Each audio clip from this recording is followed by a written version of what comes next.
posted in accordance with the Texas Open Meetings Act. We will now convene into closed session as authorized by Texas Government Code Section 551, specifically 551.071, 072, 074, and 082.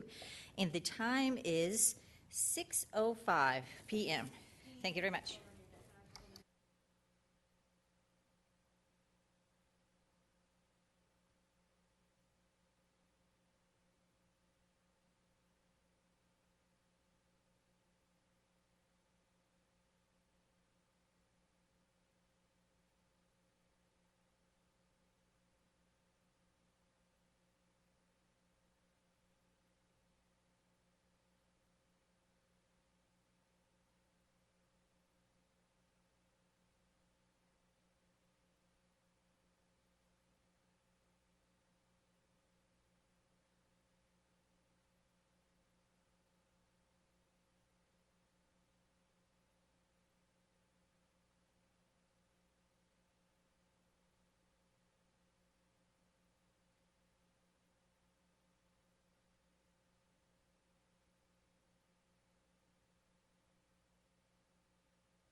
Test, 1, 2, test, test, test, 1, 2.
So, world history.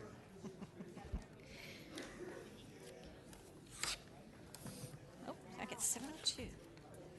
Good evening, everyone. Welcome to the December 9th school board meeting for Lewisville Independent School District during the ice apocalypse, or whatever we're calling it now. It is 7:03, and we're going to now reconvene into open session. Would you please all join me in the Pledge of Allegiance? I pledge allegiance to the flag of the United States of America and to the republic for which it stands, one nation, under God, indivisible, with liberty and justice for all.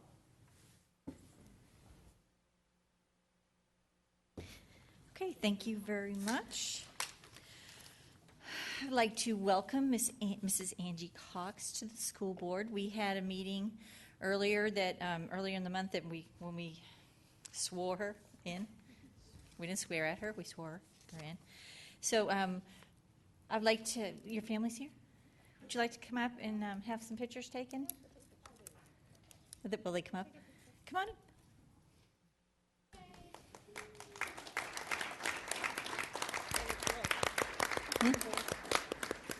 They all look thrilled, but we would like to officially welcome Angie to the board. And this is your family. Angie, why don't you introduce your family to everybody?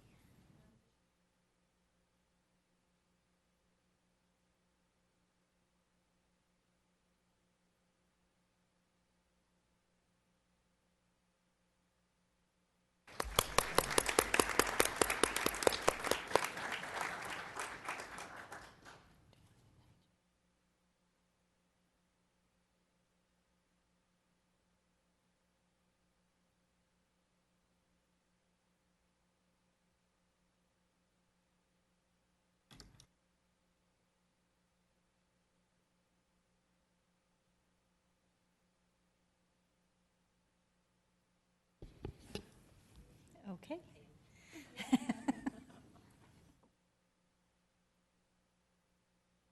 And they try and leave as quickly as possible before Mom says, "Where are you going?"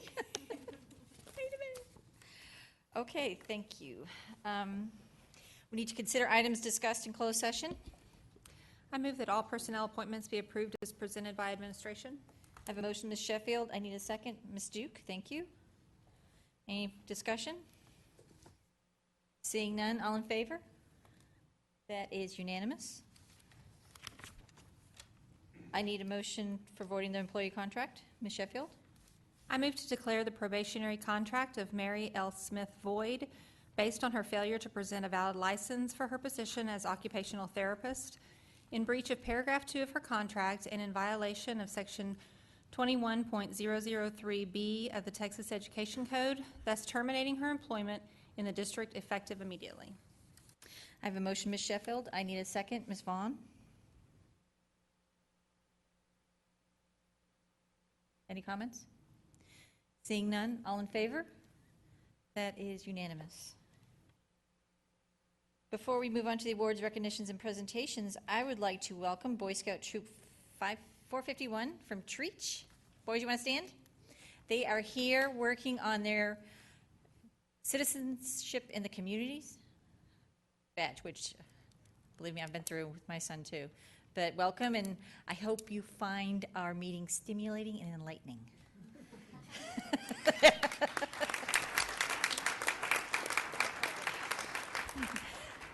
See, I was nice. I didn't make you come up here and have a picture taken. Okay, moving on to the 2013 Texas Best Regional State Robotics Championship. Marcus High School, Dr. Rogers. Ms. Kyer, thank you. More stimulating and enlightening stuff. I want to introduce Mr. Kahn, who is one of the physics teachers at Marcus High School. I also appreciate that Mr. Schaeferman, principal of Marcus, is here.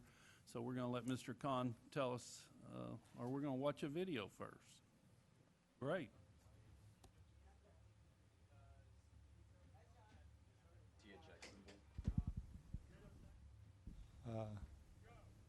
The robot is made from literally scratch. We get a kit with electronic components, a brain, some wood, some PVC pipes, and we're told what the problem is going to be every year. And the kids come up with a unique design every year to solve the problem. This year was a little complicated because the robot was moving on a trolley. And on top of it, there were 3 separate things that they were going to do. You saw the dowel rods at first, and then they got to hang hangers up on these pens, and then make a computer chip. Place parts of a computer on a board and complete a whole computer chip. All this was to be done in 3 segments of 3 minutes each. We won the Dallas Best competition, and then we went on to the state championship. This is the finals in the state championship. This project is one of the highest levels of applied science and technology at the high school level. It incorporates electronics, mechanics, all kinds of problem solving, and the brain also is computerized and has to be programmed. And this is a 3-minute section in the very end, very last match of the state championship.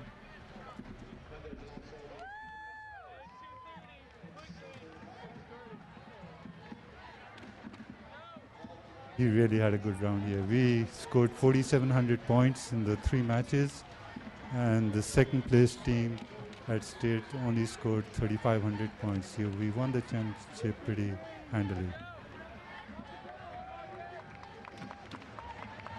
All these components are servos, and everything is controlled by a brain, and then the brain is controlled by a radio control box.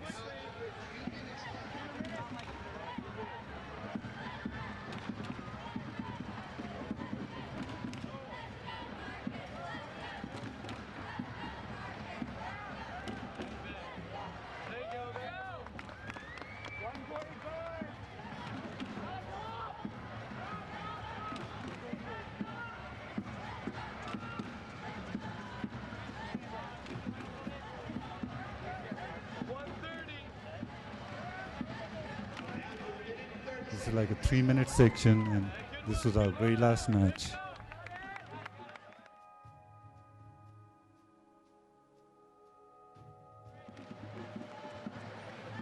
As you can note, it's only picking up black hangers because black hangers scored the maximum points. And that highest peg up there also was giving us the most points.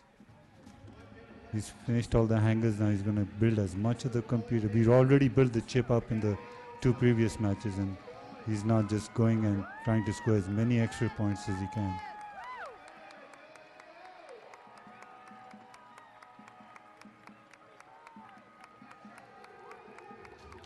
Everything about the robot had to be very precise, every moment.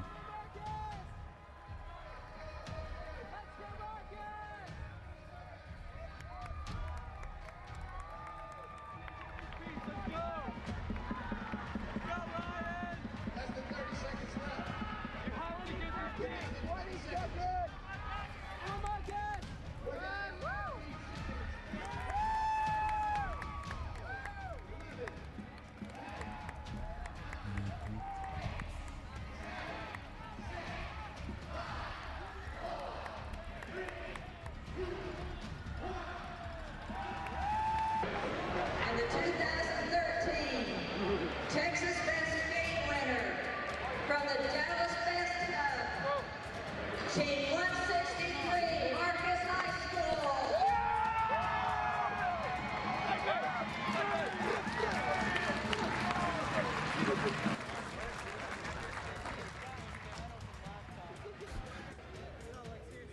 I'd like to thank Dr. Rogers. He has supported us for many years with this project.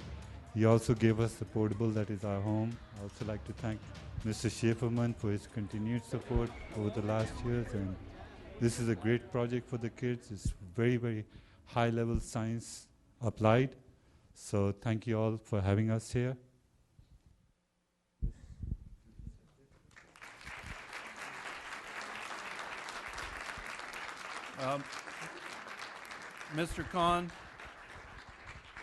Mr. Khan, can you introduce each of them as y'all come on up. And you want Team, come on up.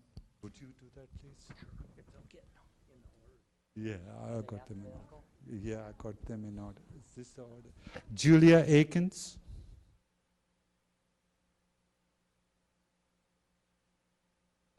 Josh Thompson. Ryan Stenson.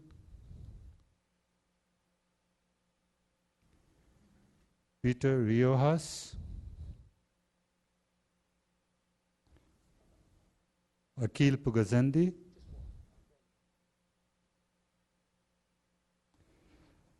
Melissa Esquivel.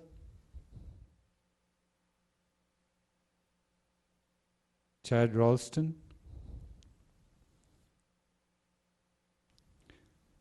Ram Prasanna.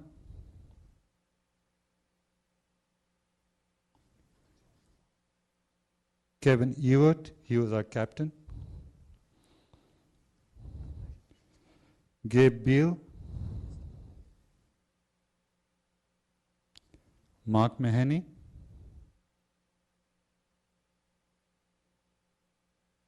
Alicia Byers. Micaiah Eustace. Brian Somberger.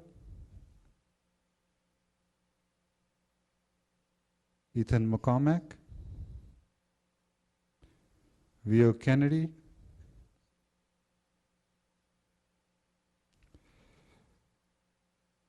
Arka Chanda.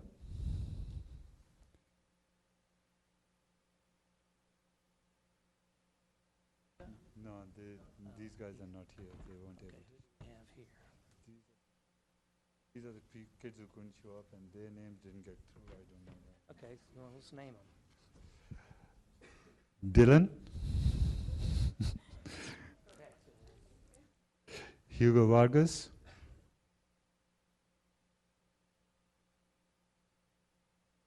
And Brianne.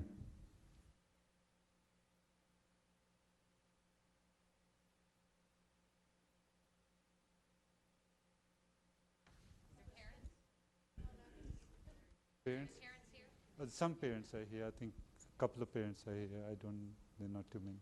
Stand up.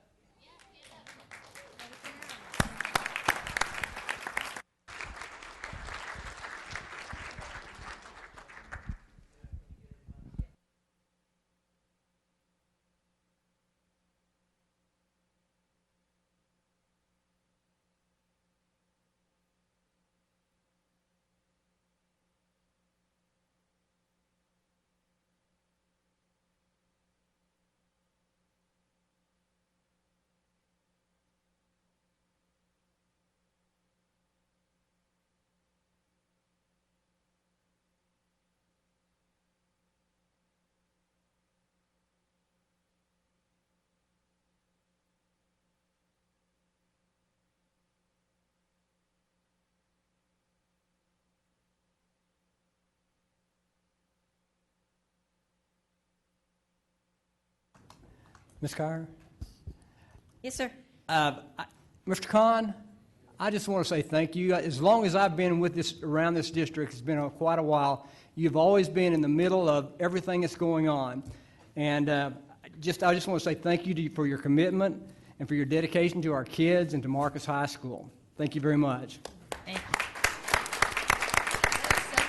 you. It is.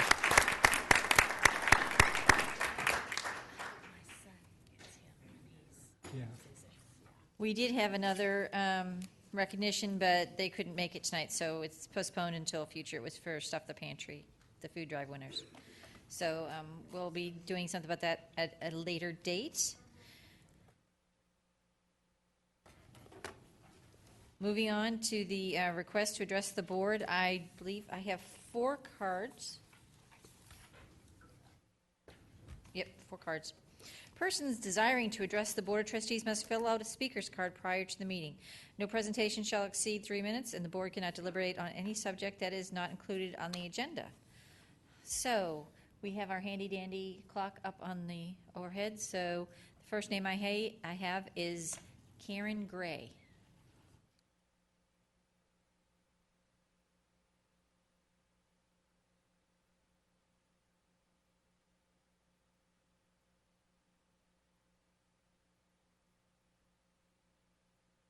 Hi, I'm Karen Gray, Department Chair at Hebron High School, and I would like to talk about the World History, World Geography discussion.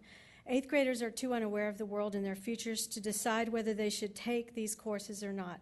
Not offering both to all students will create a learning vacuum, which doesn't go with the district's stated core beliefs or strategic design goals. 75% of the jobs located in the Metroplex, according to the World Affairs Council, are internationally connected. After 29 years of teaching both of these courses, here are some conversations I've had with students stating the relevancy of these courses. A student in class says, "Do people really live that way?" which as a teacher I know is a world geography question. And why they live that way is the world history answer. These courses should be taught in tandem. A former student says, "I can't believe how much I use what I learned in class as a reporter for the Good Morning America." A student on the first day of school says, "I just want you to know that I'm really going to hate this class. I hate the world." Years later, the same student has a job working in global health with refugees in Egypt, Nepal, and Ireland, and presents reports to the United Nations. This happened because she took classes that made her globally aware. My phone rings. It's a former student who's a Marine on his second of 3 tours in Iraq. He mentions he's back from patrol and just wants me to tell me what he's observed. I think it's odd that he has time to do this. What he's using is knowledge that he gained in school to help him with his current job in dealing with Iraqi nationals. A student says to me this year, "You should know my required undergrad thesis at Duke is going to be on women's conditions in India. I will be working there this summer with girls rescued from brothels. I never knew women's lives were so different from our own before I took your courses." A few weeks ago, my university courses are using the same documents we read in world geography and world history. I have felt like I'm more successful and more competitive because of those. So why keep both courses on a 4-year path? These courses are basic preparation for life. They are necessary in a global society and one that wishes to remain democratic. They provide college readiness, critical thinking skills, problem-solving, preparation for future challenges, and learning which has meaning and value. We live in a global society with instant global connections, and our students must be exposed to multiple viewpoints and become globally aware, or they will be left behind other students in areas who have not chosen to limit their students' learning. The LISD website states, "An educated citizenry is essential for equal opportunity in a prosperous society. Critical thinking and problem solving today are necessary for students to be equipped for future challenges." And lastly, Philip Schlechte says, "There is a 0% chance that children will learn from work they do not do." Thank you very much. Thank you, ma'am. Moving on, Ms. Amy Harp from Lewisville High School, Maine. Good evening, President Kyer, Dr. Waddell, and members of the board. Thank you so much for your service and all that you do for our students here in Lewisville ISD. My name is Dr. Amy Harp. I currently teach government and AP US History at LHS Maine. I've been employed with the district for 12 years, also working at the Colony High School teaching World Geography and AP World History. I've also served at the district level. During the past 2 years, the state legislature has changed its mind on several issues, including the importance of social studies. Last year, students were required to take 4 years of social studies with 3 end-of-course exams: World Geography, World History, and US. Currently, students are required to take 4 years of social studies with 1 EOC, US History. According to HB 5, students next year will only be required to take 3 years of social studies with 1 EOC. It's been quite a ride for social studies teachers. As I have contemplated the decisions of the state of Texas, the development and implementation of strategic design, and the impact of policy decisions at the local and the state level, the question rolling around in my head has been, is 4 years of social studies worth saving? Our strategic design states, as Ms. Grace pointed out, an educated citizenry is essential for equal opportunity in a prosperous society.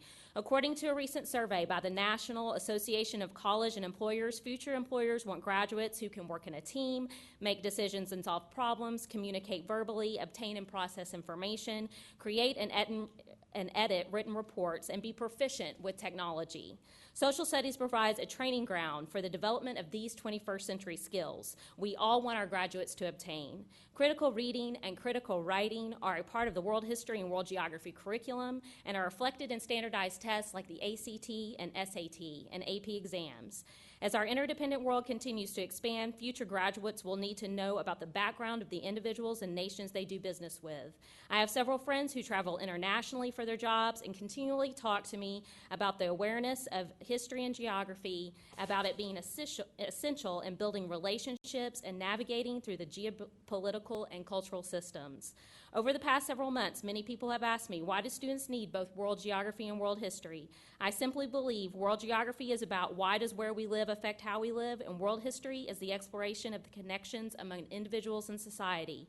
A world history teacher may not have students analyze why water is an important ingredient to a stable government, just as a world geography teacher may not emphasize the need for reconciliation in a society ruled by the minority, as we have seen with Nelson Mandela and South Africa.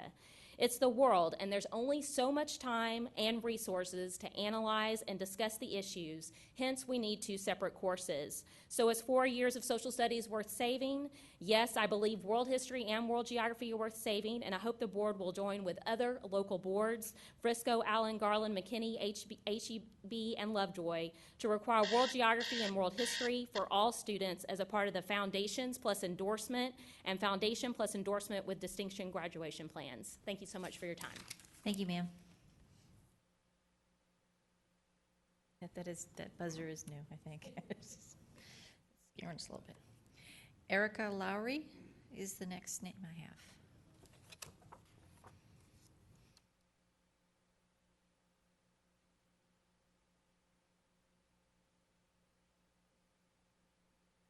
Good evening. My name is Erica Lowry, and I am the Social Studies Department Chair at LHS Harmon. I stand before the esteemed board this evening to let you know that I, as well as my department, we are in favor of requiring both world geography and world history as requirements. To state it simply, just because the word world is in both does not mean that they are equal. They cannot be substituted for one another, nor they are not equal. They cannot be substituted for one another. They are both individually and equally as important. 3 months ago, I stood on this stage as the board recognized me as the National Geography Teacher of the Year. So obviously, I would have a bias in favor of geography and all things geography. However, I do realize the importance of world history as well as all of the social studies to make our students well-rounded 21st century leaders, which they need to be, to have the knowledge to go out and work in the world and within our own country and to be successful. I had many students that I asked this question, which would you rather take? What would you rather do? And it stumped them. They could not decide between the two. They saw the difference between both and the importance of having both. Are they in love and enthralled, and do they have negative about both? Absolutely. But when you talk to students, because, as Dr. Harp already stated, each subject offers a different point of view as far as the content is contained. Okay. I do not have any specific examples for you because they were so varied and so plentiful that I just felt that coming before you to let you know that there was so many of them. I was actually very excited with my students' responses. So again, it is short and brief, but I did want to just come and state my ideas, my department ideas, and how we are all in favor of both having world history and world geography. Thank you. Thank you, ma'am.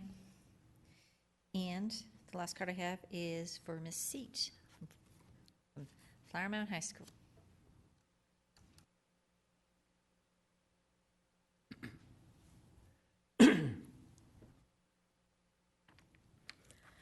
Hello. Thank you for allowing me to speak this evening. My name is Andalise Seat, and I am the Social Studies Department Chair at Flower Mound High School. Over the past few months, we have all been watching HB 5 and the new social studies requirements for the high school diploma.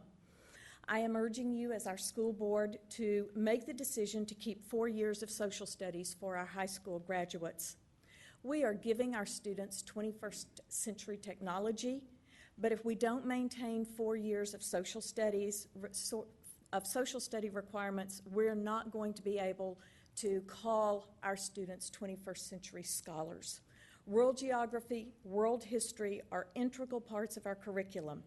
Social studies is the course that puts all of the math, all of the science, and all of the English together and makes our students well-rounded and able to communicate and participate in a 21st century world.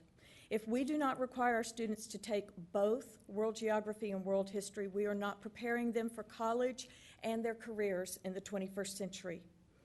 World geography and world history require critical reading and critical thinking skills that are necessary for students to be successful in our world today. Our students must be global citizens ready to participate in a global society and economy. By requiring them to take world geography and world history, we prepare LISD students for the future. Many of my students over the last 13 years teaching in this district have visited me, and one stands out in particular. This young man is a recent graduate of Annapolis. Last spring, he came to visit me in his white uniform, looking so happy with himself, getting ready to graduate, and he said that he wanted to thank me for teaching him the critical reading and critical thinking skills that got him through 4 years of Annapolis and allowed him to study diplomatic relations the way that he wanted. If Lewisville ISD does not require world history, students are never going to be able to learn about the history of other societies. This will put them at a distinct disadvantage, whatever their future education or future career plans are. So I'm urging the board to please join with the other Metroplex districts, Frisco, Lovejoy, Garland, McKinney, Hearst, Euless, Bedford, and Allen, as well as Houston ISD, to require 4 years of social studies. And thank you very much for your consideration. Thank you, ma'am.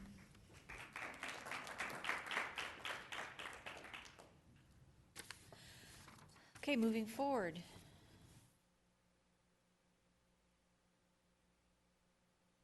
Right, due to weather issue we have, where number one, the LISD monthly strategic design report will not be tonight. So, moving on to electronic payment solutions, Dr. Burnett.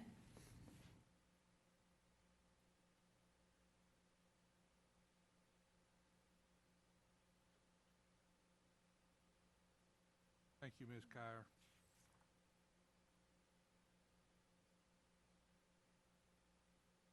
The district began about 6 months ago to pilot a program that would allow us to pay our vendors with electronic checks.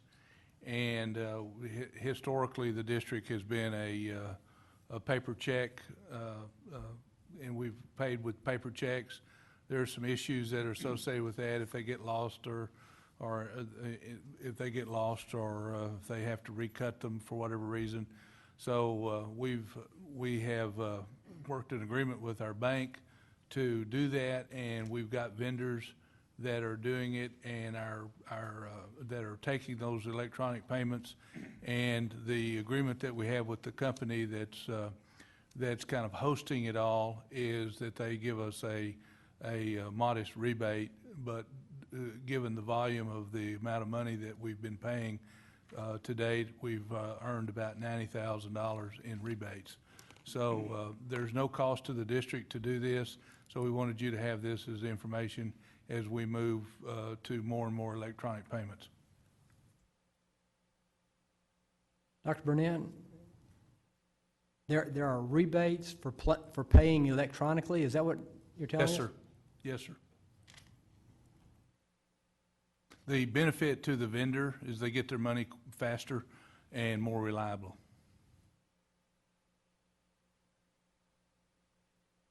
Like you're getting a discount. And then how do you, where do you deposit this money? Where will this show up as income on our balance? Money's going into the general fund. General fund? Thanks.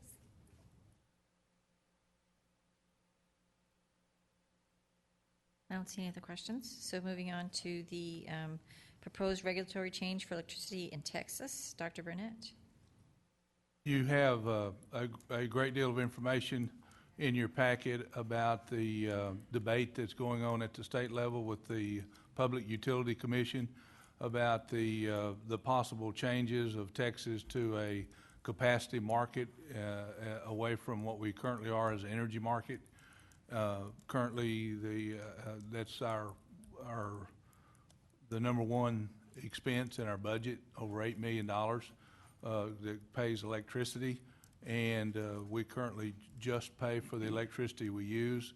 The changes in the market, I don't pretend to be an expert on the electricity market, but as I understand it, there are some issues with building new generation plants, electricity generation plants, and in an attempt to try to provide some incentives to get those plants built in an era that with low natural gas prices, then there's a discussion about going to a capacity where the companies might be paid on their capacity to generate electricity. What this could, and what we would expect this to translate to, at least to us as a consumer, is higher prices. So our basically, we bring it to you as an information item. If you would like for us to draft a position statement or a resolution, we'd be happy to do so if that's the direction the board wants to go with this issue. You can ask questions. You can ask questions, because I know this is confusing. Did you, Ms. Sheffield, do you have something? I don't have a question, but I guess if you were asking about, I didn't know if it would be back next month, or do we need to discuss it in terms of whether we want to move forward in drafting a resolution now? I mean, we'll be happy to bring it back to you next month. As I understand it, this discussion is probably going to be occurring over the next 3 or 4, 5, 6 months, maybe. What we can do is we can bring it back as a discussion and have a proposed resolution and get your sense of that next month.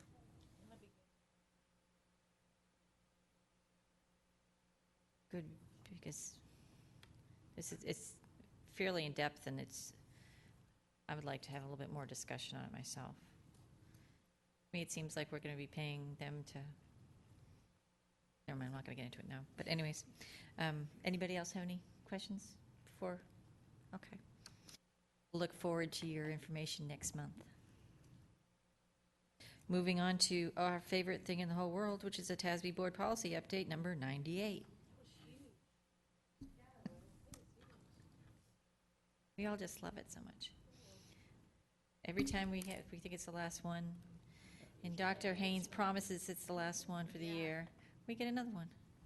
I know, but our legislature has been very busy this year, and some of their busyness you heard about through House Bill 5 and deciding what's in the best interest of our children for graduation. Excuse me. Yes, there is a lot of information, and part of my responsibility is to scale it down to something that is manageable and is relatively easy to understand. Excuse me. The bottom line is we have approximately 10 local policies that are affected in some way by changes in all of this. What you see for the most part are a lot of legal changes based on legislation from our 83rd regular legislative session. So what I try to do is just distill it down to the major topics for the ones that you may be particularly interested in and want to know more about. There is a significant part dealing with board issues, none of which I think bring a lot of consternation to this board, because we have an excellent relationship with our board and our superintendent, and access to any information that you may want as a board member. You know the mechanisms through your board operating procedures to ask for that information, although there are places in the state that do have that problem, and that's one of the reasons why that is in there. Also, another area regarding the board operations is on board meetings on the second page of the letter, that communications between and among board members do not constitute a meeting. if the information is all available. And also, if we have a board member who is unable to attend a board meeting, that can be accomplished via video conferencing, which is new. The rest of the information regarding board operations changes the language and removes all references to tape recording throughout. And again, there's quite a bit under district operations. Any local policies that affect this or operational procedures we would be bringing back at a later date. Personnel, basically two major pieces of information that would be of interest both to you as well as to our constituents. One is we no longer use Social Security numbers as an identification code in this district, and we haven't for quite some time, but it is now law. And the second item is under grievance procedures, DGBA, that if an employee has a grievance and wishes to have representation, but that representation cannot be physically represented at the table, then conference call would be acceptable, and we do try to accommodate all of our employees, and we have been doing that since the beginning of this school year, where appropriate. The other areas in curriculum instruction, you have already had a quite detailed information item in your board retreat and for House Bill 5, and as you know, there will be many more conversations and ultimately some decision points that administration will be bringing back to you for your final approval. And then special ed always has some tweaking with their legal aspects. That is also for your review. And then the last major area was under student issues, and most all of those were covered with our student code of conduct and other requirements that Mr.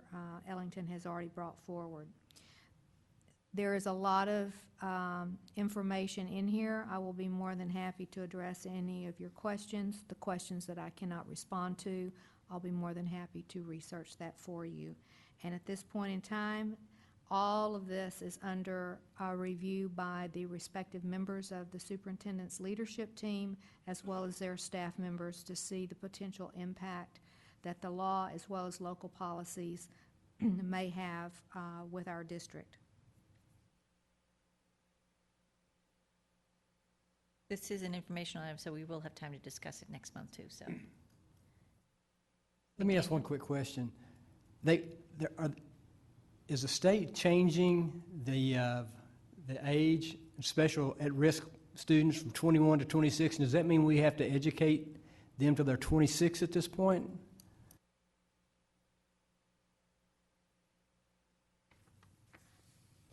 I don't have that specific part in front of me, but House Bill 5 changed the definition of an at-risk student to include anyone under the age of 26 rather than the previous age of 21.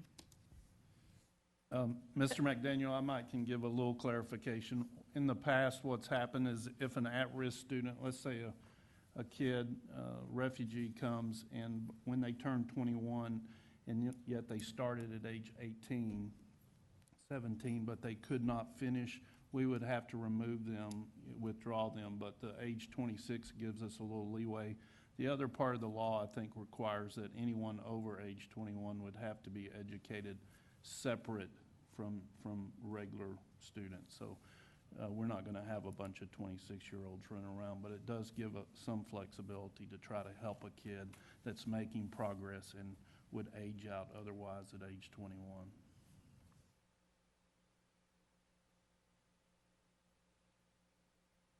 Oops. Yeah. Okay, no other questions? Moving on to Serenity High School Agreement. Dr. Rogers?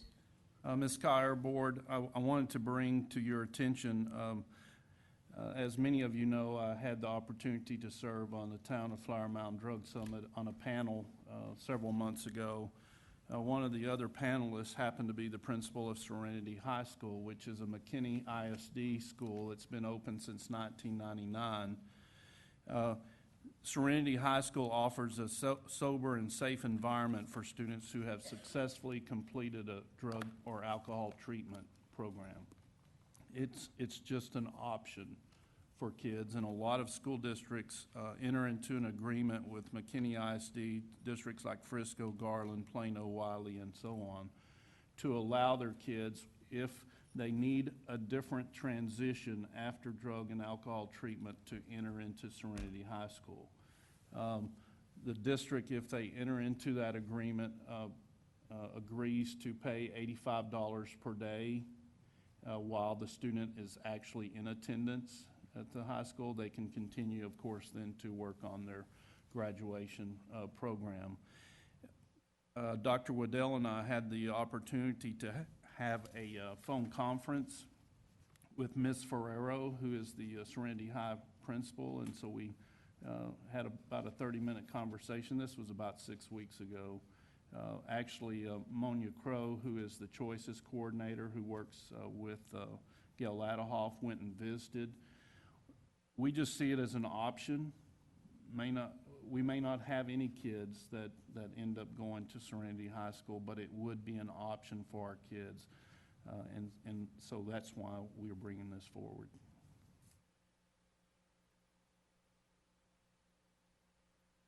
Yes, we'll be next month, too. Okay. Seeing no questions or concerns, moving on to announcement of board member training hours for 2013. Okay, so all our board members have met or exceeded the required numbers of hours for 2013 in tiers 1, 2, and 3, with the exception of Mrs. Cox, who will, brand new, we don't expect you to be doing already. So, so yay for us. We've met all our training goals. And I'm also supposed to hand out this framework for school board development. Some light reading to have when you're home next weekend. When you're iced in. I was not saying that. I did not want to jinx us again. So I didn't want to say his little, day off from school. We could send it up to Denton. But anyways, so that has been handed out. Moving on to the discussion items. Financial reports, Dr. Burnett. You have in your agenda packet the financial reports through the end of October. That represents 2 months of our fiscal year, or about 16%. You also have the bond report current through the end of October, as well as the construction report.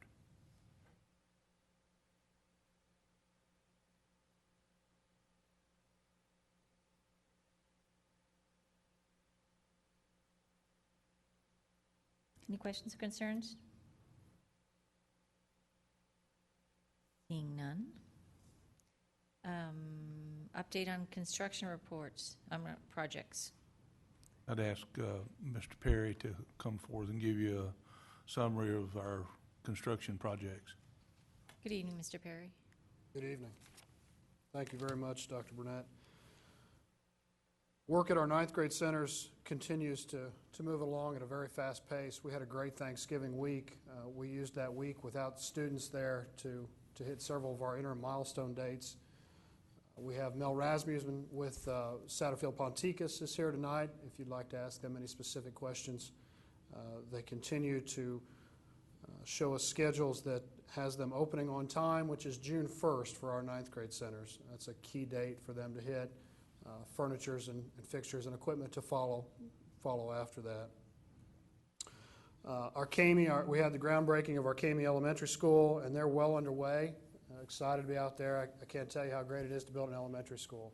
If you ever have a bad day, just go walk CAME, and they are so excited to be out there, and the kids are so excited to be a part of that. I'm not sure if we've had the opportunity to get the kids out on the bulldozers yet, but there might be some photo opportunities there. Our aquatic center faces some challenges. The district, along with its engineers and architects, has determined that approximately 300 linear feet of pool wall does not meet the specified strength that is required for that. We've determined that through our quality control procedures, which I'm thankful that we've had in place. Our quality control procedures We sample every concrete pour that our general contractor pours. We have a third-party lab that we hire independently of our general contractor, and we take samples of that. So our quality control procedures caught this. Again, we've determined that the structural concrete does not meet the strength, approximately 300 linear feet of it. We have taken a further step to go out there and actually take coring samples of the concrete wall, where we go out and actually take samples of the concrete that's in place, take it back to the lab, and test it for strength. Those as well have failed. We have put the contractor on notice. We sent him a deficiency letter that says, per your contract, you have installed material that does not meet the specified design criteria. We've also sent him a remediation letter defining specifically the scope of work that is not satisfactory and does not meet specifications. And the other thing that we've done, the two other things we've done, we've requested a recovery schedule from him as to how long will it take to remediate this. And the fourth thing we've done is we've held his money. So I feel like that's very important for you to know. We will not be paying him until he has resolved this issue. I have Jonathan Aldis with SHW Group, who's representing our engineering and architectural firm. He'd be glad to talk to you about the details of what we've gone through with our general contractor here. It has been a challenge. They are not here tonight. Let me just leave it at that. I'd be glad to answer any questions that you might have on the construction report. Just a quick question. It seems like this pool is an ongoing project, but is this going to cost more because of all these problems and issues? Is this going to end up costing the district more money in the end? No.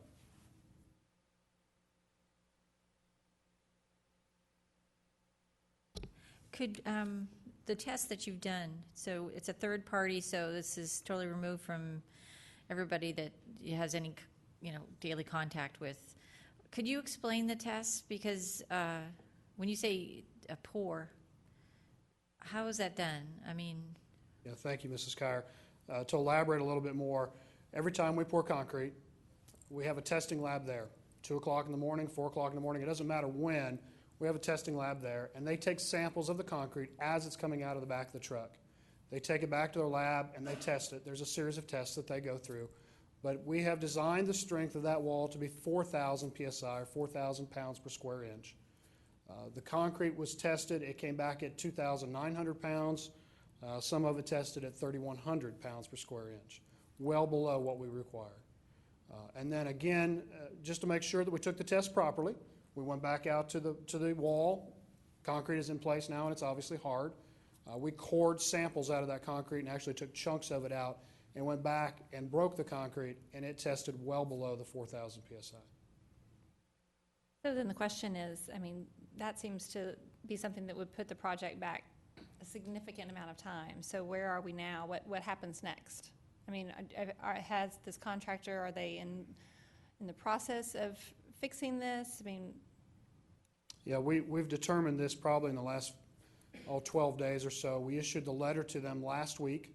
We've requested the recovery schedule from them. Obviously, we've been closed for a day or two, and we've had some snow. We would expect the recovery schedule back from them yet this week. Do you have any idea what that timeline looks like? Mr. Sheffield, I don't. It is significant, though. Let me add one more. I'm sorry, Mr. McDaniels. Let me add one more thing. We've talked with athletics. We've made our coaches aware of it. Again, they're excited to have the Murtha pool. They're willing to wait until we get it right, and we've reassured them that we will have it right. It is going to take a little bit more time, though. The difference in tensile strength of the concrete, is it significant to a point where it's a health risk to our kids? And if not, we're talking 300 lineal feet, I think you said, which is going to be several $100,000. Would we be better off just taking the product as is and a discount on the project? Mr. McDaniels, let me have Jonathan Aldis talk to you a little bit about that. My first reaction is it was specifically designed for 4,000 psi. That's what we paid for. I like your idea of taking the discount. I definitely like that idea. I would rather fix it now instead of filling a pool up full of water and then finding out we've got a problem later. But Mr. Aldis would be glad to talk to the specifics. Great question, but there are really two concerns with the concrete. The reason it's at a low strength is additional water was added while these trucks are on site. The concrete was too old, additional water was added. What happens in concrete in that situation, that water, once it's added past the flash point, leaves behind voids in the concrete. And so our concern is twofold, its strength and its durability.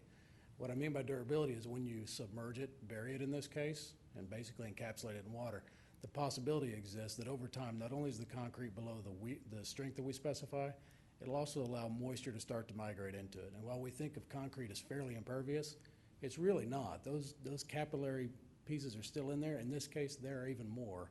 And so our real concern is with water on this site, and the 9th grade site, or the Harmon site next to it, there is groundwater in that site. There's a very real possibility that water can migrate against the backside, not the pool side of the wall, but the side that's exposed. So we have two concerns. It's strength and being able to have the long-term durability of the concrete as well. And to date, I have not been presented with a solution that mitigates both of those. While strength could be, you can always reevaluate your safety factor. My concern is if this were paving or flat work that we could easily get to in 5 years when it fails, we would ask for an extended warranty, we would ask for a discount, all of those things, and replace it. The reality is this is a pool wall that's going to be 8 feet down beneath 1 million gallons of water beneath your pool deck. There's really no practical solution. If there is a failure in the future, it's not a terminal failure, but it's a very difficult one to address in the future. And so in your best interest at this point, I don't see a scenario that leaves you fully protected even if you did get some value from it financially. Does that answer your question? Yes, it does, and I understand and I agree with you. But you're saying that we've got groundwater there. Are we not doing something to prevent the migration of the groundwater anyway? The groundwater was mainly observed at the Harmon site. We didn't see it when we drilled here. Ironically, when we drilled every pier here, we never hit groundwater, but we drilled in a dry season. So it's always a guess of whether you truly have groundwater or not. But the backfill around the pool is a granular backfill. And when I say granular, it's not even against the panels and against the concrete. It's pea gravel, but even further out, it's more of road-based, larger granular fill. So the goal with that is twofold. It's easy to compact, and secondarily, it keeps water off of the backside of that wall. So, and then there's also an area drain that's been placed under the entirety of the pool, separate from the pool system, so that any water that migrates onto that site gets into that gravel bed, so to speak, and feeds to an area drain that collects everything that might get underneath the building. So it's belt and suspenders. We are channeling the water away from it. Well, we look forward to hearing about when this pool will be complete. Thank you for all your hard work. I wouldn't want to put all that water in there than having to take it out. Not a good thing. Thanks, Mr. Thank you, sir. Okay, moving on to 2008 Bond Fund Amendment, Restoration of Technology Funds. Dr. Burnett. As we discussed briefly at the workshop in November, and when the LHS Harmon, when the LHS rebuild was added to the scope of the 2008 bond project, some monies were taken from several line items, including the technology line item, and this item contemplates the restoration of that to the amount that was set up originally in the 2008 budget. Bond budget for technology. So that money wasn't spent? I'm a little confused. Money was spent. It was spent toward the LHS rebuild. Okay. You have in your packet where we're proposing to take the sufficient funds from two line items that we don't anticipate having to spend all the money there, which are the site acquisition, and and restore that to the technology funds. So this was a little before my time. Do we typically borrow from other areas when we're building like that? I thought everything came out of our bond dollars. I think the short answer is when the PO, our system requires us when we put on a contract to encumber all the monies.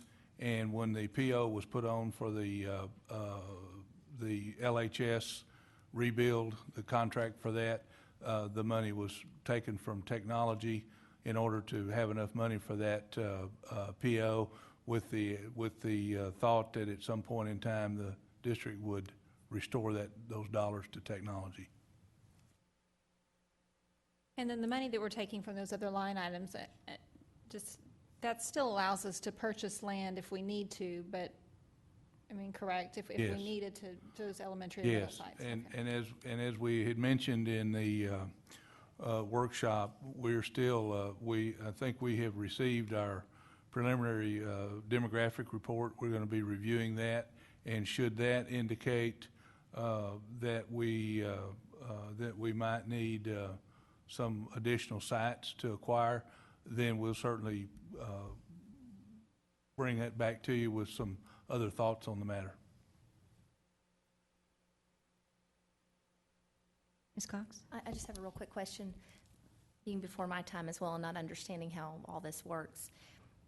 The money, knowing that we had technology and everything, why wouldn't the money be taken out from the schools in the beginning for the high school as opposed to taking technology and then giving it back? This happened all before my time too. Okay. I can't answer that. Okay. That's just the way it was done. The LHS rebuild was not in the 2008 bond package, and it was something that the school district had to do in order to build the field house that they wanted to build, because the old LHS building was not compliant with fire codes and. They need to be sprinklered. Yeah, it And needed in to order to be be sprinklered, sprinklered, then it and had to be then remediated because they found a whole lot of asbestos, and so it just kind of like steamrolled. So they knew that the current technology that we're talking about now, that we have now, was not in the plan back then, but they really needed to fix that. So it was kind of like robbing Peter to pay Paul, as my mother would say. So, but it all worked out. The way that they do their plans, they're very conservative in their spending. So they always plan a little bit more for every building than they actually think it's going to spend. So they recouped it that way. So it wasn't in the LHS rebuild wasn't in the bond package, but they were able to get it out so it could be. Make sure all our students are safe. So moving on. Does anybody have any questions? I'm sorry. Okay, moving on to House Bill 5 graduation options. Dr. Riddell.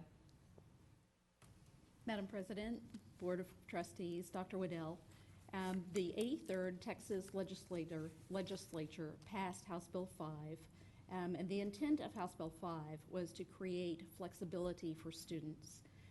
Whereas we've had the 4x4 in the recent years, this does give some flexibility for students to select courses.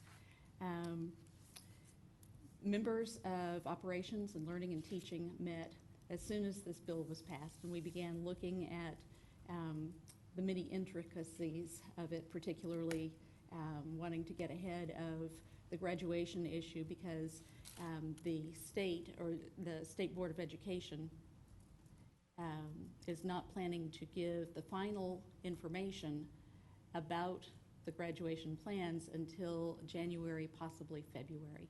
And so we have been working collectively to come together and decide, okay, what are the decision points for us?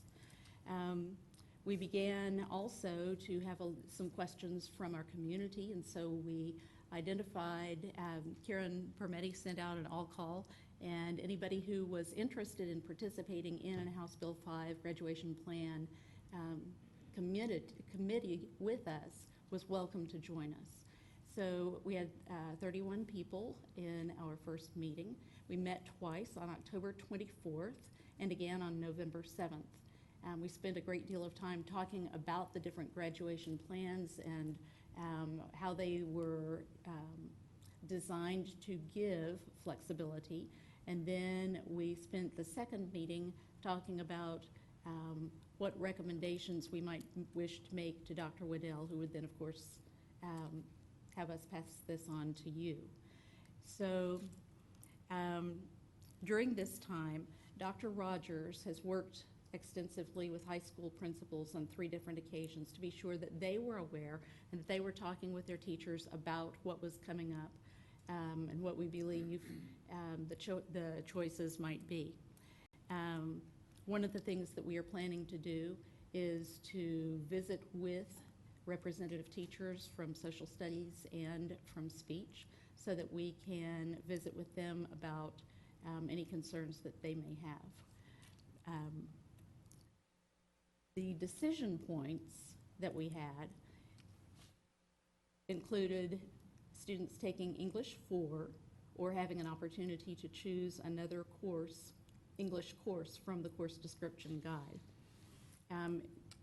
The students then had an opportunity either to take world geography, to take world history and or world geography, or to choose another course from the course description guide. Speech may or may not be required. We don't know yet, of course, for any of these. And so the option there would be either for a student to take speech or to take another course from the course description guide.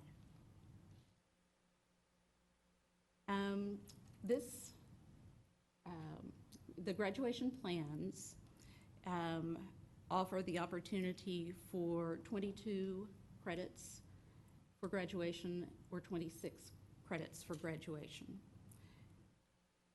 And then Algebra 2 might be required and it might not be required. And we at one point it was not going to be required, and then it was going to be required. And what we have found relative to algebra is that really most children will take Algebra 2 anyway, just because of the way the courses are set.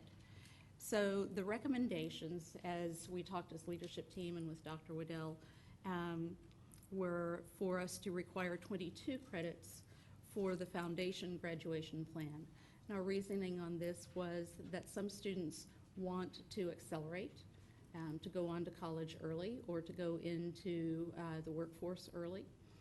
Other students may have mitigating causes that would need for them to come out earlier, and sometimes there are life situations that our students deal with.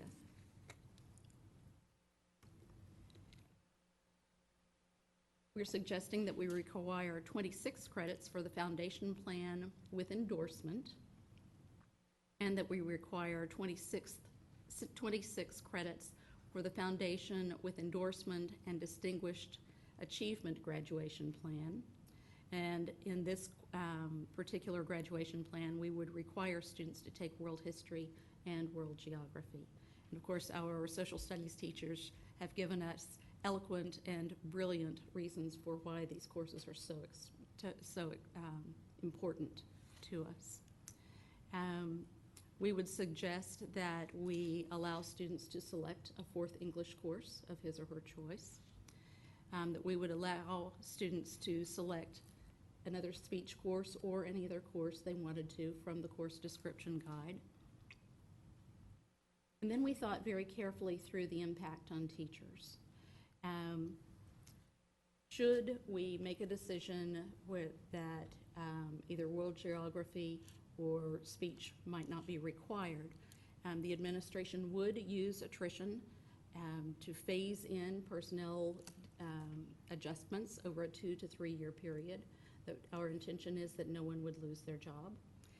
Teachers would have an opportunity to recertify in additional areas if they wished to. And also, teachers are more than welcome under this new House Bill 5 scenario to create other courses that students might be quite intrigued with, whether speech or social studies.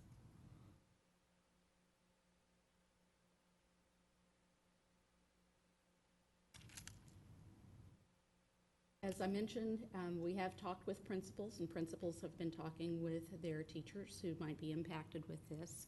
And we do plan to meet with representative teachers prior to the Christmas or holiday vacation so that we can be absolutely clear with our teachers how they might be impacted and how we can all work together collectively. So right now what you're saying, what you're looking at is for the foundation plan, we haven't quite decided. It's going to be perhaps world geography or world history, or maybe we're doing both. We're on the fence on that one. Is that what we're saying? Okay, there are 3 plans and they all start with foundation. Right. And it's incredibly confusing. Right. So the foundation plan would be a 22 credit plan. Correct. And the second, the 26 credits, would be foundation with endorsement. And so there would be student choice in these. But right now, when you said, because there's the foundation plan with endorsements and distinguished, that plan would already have both of those courses in it. Yes. How many of the endorsements right now also require world history? Is it just the humanities, or does the multidisciplinary one have that as well? Ms. Sheffield, that's correct. The arts and humanities endorsement does require both World Geo and World History. That's the only one of the 5 endorsements. Right now, what we're really struggling with is the foundation plan. What, at the very minimum, what are the options going to be? Is that correct? Like what we talked about in our workshop? Yes, ma'am. The discussion is, the foundation is, are you going to require, no matter what graduation plan, are you going to require World Geo and World History, or one or the other? That's one of the decision points. I know Ms. Rapp told me that some districts are looking at requiring both for the foundation with endorsement with DLA, the highest plan to require all students that graduate in the highest plan, and then of course the endorsement of arts and humanities requires it. If we did require both world history and world geography, then it would change that basic foundation plan to 22 and a half hours. Isn't that correct? No, sir. Basically, the 22 and a half that we talked about a little bit at the board workshop was the state board was still undecided what they were going to do with speech. Basically, what it does is just remove one other elective or other course that a student might take, and it would have to be that social studies course. So it would still be 22 unless the state board goes back, flip-flops one more time, and requires speech for everyone. But otherwise, it's the very lowest plan that's only at 22. Correct, but what we'd be doing is taking out one of the electives and inserting that instead. Yes, sir. Okay. And I heard Pat Hardy speak last week. I don't believe, doesn't sound like speech is going to be in there on that foundation plan, so it'll probably remain at 22 credits.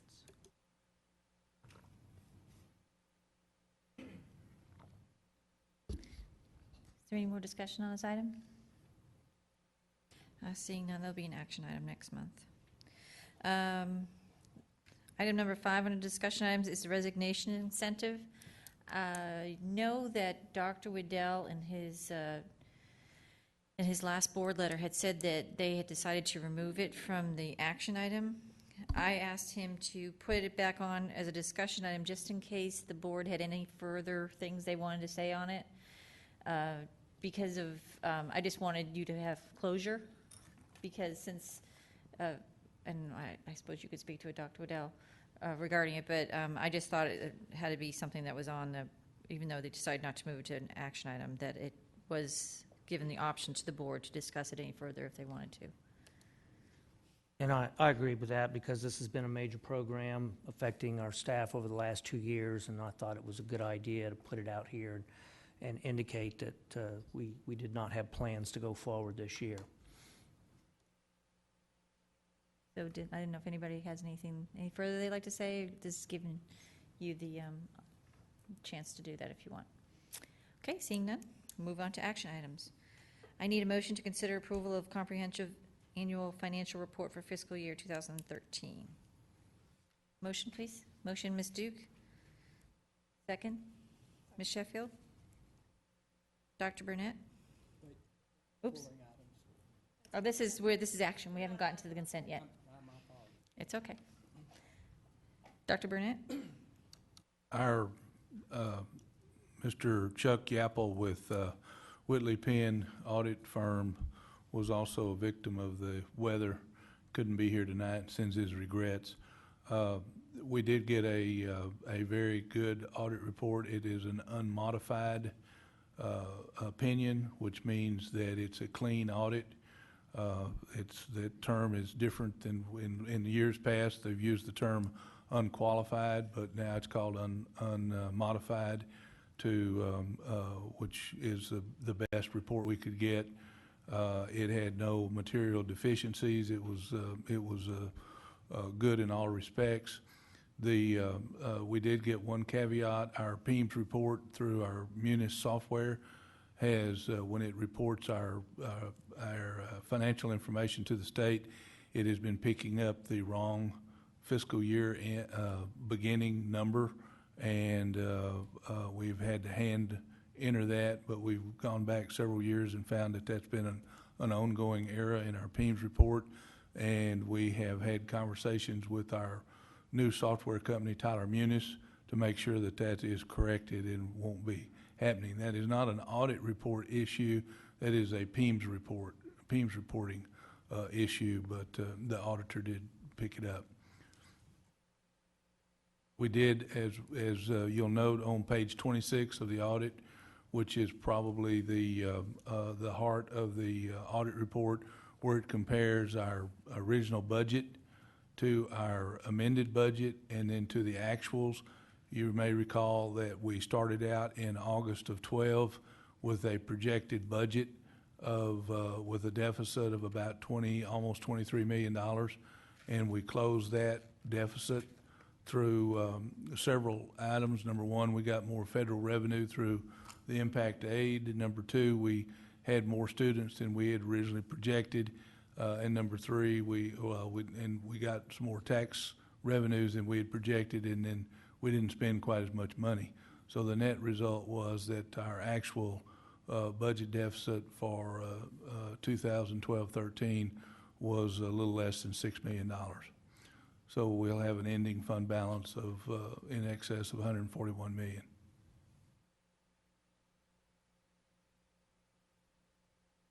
So I have a motion and a second to approve the comprehensive annual financial report for fiscal year 2013. Anybody have any questions? I have a question. When we go to the demographic data and economic statistics, it says that, between 2012 and 2013, we're up a little over 1% in peak enrollment, but we're up over almost 4.5% in district employees. Why is that?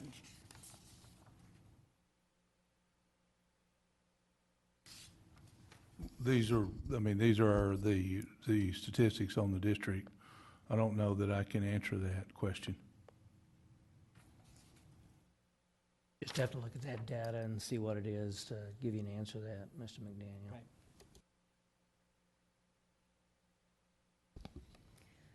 Any other questions, concerns? Okay, ready for the vote? All in favor? That is unanimous. Thank you all very much. I need a motion to consider approval of academic calendar for the 2014-2015 school year. I need a motion, please. Motion, Ms. Latham. Second, Ms. Vaughn. Dr. Rogers. Yes, ma'am. Third month of talking about our academic calendar, so we do have 2 bad weather days worked in there for next year, as required by law. But option A, as I told you last month, received 70.7% of the votes in the survey, and certainly that's what we would recommend. Anybody have any concerns or questions before we vote? I think I need to modify my motion to specify option A. That'd be a good idea. That's our recommendation. That's the recommendation. So please note the modification that I made the motion that we accept option A for the academic calendar. And since that was the approval, I don't think we have to go through all the steps. I think we're all set in that one. Okay, thank you. Okay, option A then. Any further discussion? Seeing none, all in favor? That is unanimous. Our last action item is, I need a motion to please to consider approval of EIC local proposed revision valedictorian and salutatorian criteria. Need a motion, please? Motion, Ms. Duke. Second, Mr. McDaniel. Any questions or concerns? Seeing none? Oh, Ms. I'm sorry. Kyer, Do you want to talk about it? Well, I just want to make sure you understand that in the administrative, it would not go into effect, this change with the ValSal until the graduating class of 2015-16, because we do need to work into a transition. So I just want to make that clear. Thank you, sir. I know. Okay. Is that something you want to put in the minutes? Okay. Okay. Any other questions or concerns? Seeing none, all in favor? That is unanimous. Thank you very much. Moving on to the consent agenda. Does anybody have anything they want to pull for consideration? Mr. McDaniel? Subjects, budgets, amendments. Which number is that? Okay. Is that the only one? Starts off that's talking about increase or decrease of general operating, food services, and debt services budgets. Is that right?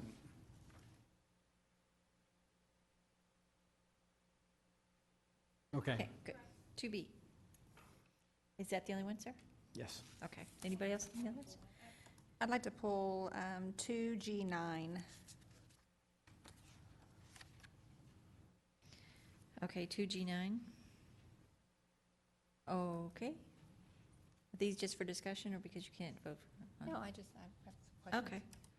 Well, why don't we make some, if that is just all that we have, why don't we make a motion, somebody make a motion to approve the consent agenda as presented, and then we can discuss the other ones.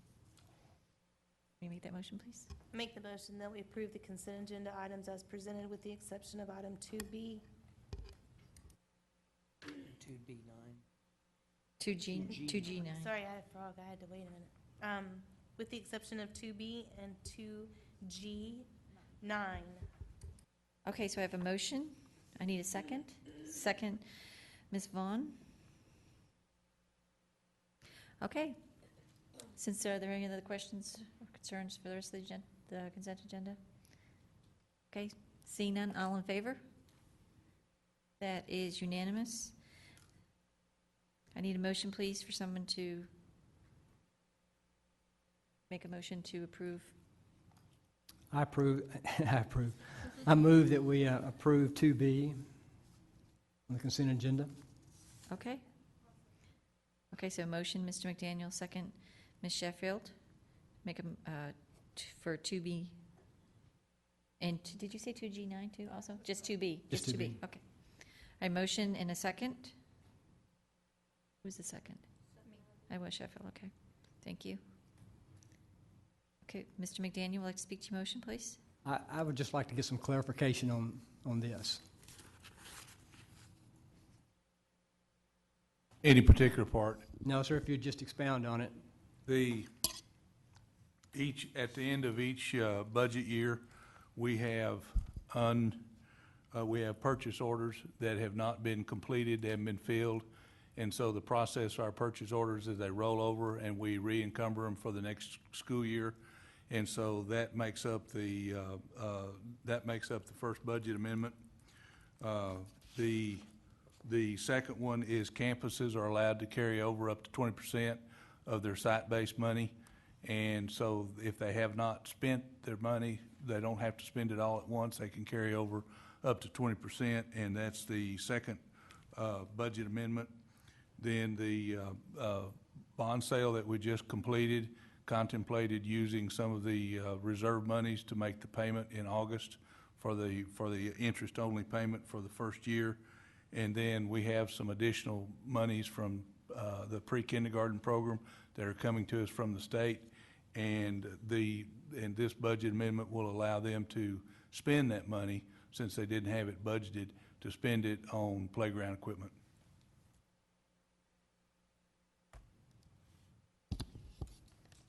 You good? Okay.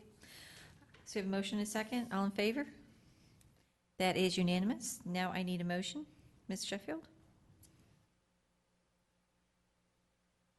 I move to approve Consent agenda item 2G9, Denton Regional Day School Program for the Deaf Shared Service Agreement expenditures. Thank you. I have a motion, Ms. Sheffield. A second, Ms. Latham. Okay, would you like to speak to your motion? I'm just curious about it. Is this just something we have because we can't provide services to these students, and so is this just an arrangement we have? I'm just curious about it. This is a contract. This is a contract that the district has had with the regional school for the deaf for several years.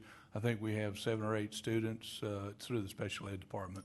We have 7 or 8 students that attend the day school, and quite frankly, the amount that we spend with them is a lot less than we could do it on our own. This is really a common way that districts across state do this. I think everybody has a shared service agreement and cooperates with other districts. Okay, so I have a motion and second, and discussion has been held. Anybody else have any questions on that? Seeing none, all in favor? That is unanimous. Okay, if there are no further business, this meeting's adjourned, and the time is 8:23. And before we leave, I hope everybody has a Merry Christmas and Happy Holiday season, a safe return home tonight, and when you come back to school in January. So, thank you all very much. Oh, yeah, tomorrow. Get to school safe tomorrow. We're going to be there. Well, he's going to be there.